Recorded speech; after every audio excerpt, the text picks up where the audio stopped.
Collection yan. Hindi mo na. Tato sa Saudi. Ito yung pinakapangit kong tinatuan. Ito po ang model natin, si Junie, mahusay. Sumali pa na survive. From Las Piñas. Ito po yung unang niyang tato, mga kaibigan. Hindi naman di ba? Before and after, lagay ko. Lasing mo yung tumato dyan. Probinsyano pa po siya yan. Ngayon po, taga-syudad na po siya eh. Ito na yun. Ito na, ang malupit. Itong una yung ano, yung tawag dito? Dahilan ng pagkasawi sa pag-ibig ni Junie. Junie.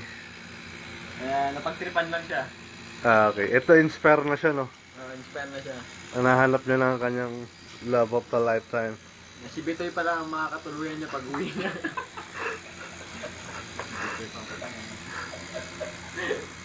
Bitoy naman, puro pag sa Facebook niya. Si Bitoy, puro mga ganun-ganun mga... Puro... Lupit, oh. Lupit ni Bitoy, no? Pero Bitoy, bilis na Bitoy, no? Bilis makalis, no? Siyempre, UP ba naman? UP. UP graduate yun eh. Ikaw, UST. Wala naman sa school yan. Saan ba nakali? Kasi school yan po pa. Nasa diskarte ng pag-apply yan. Magaling yan. Kailangan mag-diskarte ka sa pag-apply. Kahit anong graduate mo, hindi ka Hindi ka mag-diskarte. marunong lang. Ang dami yung graduate sa atin, mga... University pa man lang, mga trabaho. Oo nga, grade 1 lang. So, ganun din no? Dami mga nurse sa atin. Downers eh, no? Graduate and nurse, bagsak call center. Downers eh, no? Oo nga, grade 1 lang eh. Nagpakahirap yun, ang daming ginastos eh. 3 buwan lang ang nilalagi ko lagi sa Pinas. Pag nag-a-apply. Maximum yun. Pag-skill ko talaga yun.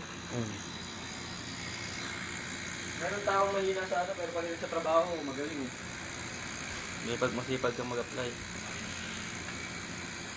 Basta may pera kang pang-apply. Isa pa yun. Oo, pero hindi kailangan. Mabalik tayo sa tattoo ni Julie. Oo. Mabalik tayo. Uy, talagang napapainom yun. Ang sakit. At interviewin mo naman yung tinatatuan. Mamaya, ngangatay na yan ni Julie Kim Lata. Junie, ano palang ibig sabihin ng ano mo? Tattoo mo. Tattoo mo dyan? Oda. Wala lang. Wala lang. lang. Pag nabasa ng in Chinese eh. Pati yung Chinese maintindihan. Itlog pala ibig sabihin.